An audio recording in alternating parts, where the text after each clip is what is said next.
สวัสดีทุกคน ตอนนี้บุญจืดอยู่เขาใหญ่เนาะภูเขาใหญ่ ในจังหวัดนครราชสีมา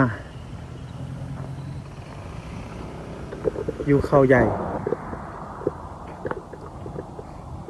ตอนนี้บุญจืดอยู่อ่างเก็บน้ำอุทยานแห่งชาติเขาใหญ่เนาะอยู่ประเทศไทย บรรยากาศดี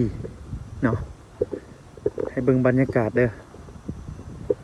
คือมีนักท่องเที่ยวต่างจังหวัดเข้ามาเที่ยวหลายอีหลีอยู่นี่เนาะ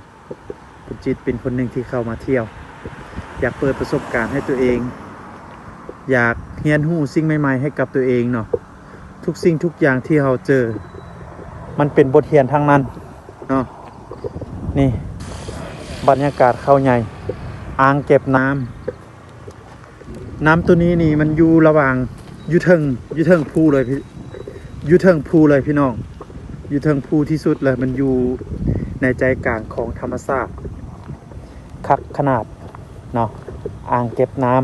ำเพราะว่าในที่นี้เป็นอุทยานแห่งประเทศไทยนะอุทยานแห่งชาติของประเทศไทยอยู่เขาใหญ่เนาะนี่บรรยากาศคือว่ามีนักท่องเที่ยวหลายคนที่เข้ามาเที่ยวคือกัน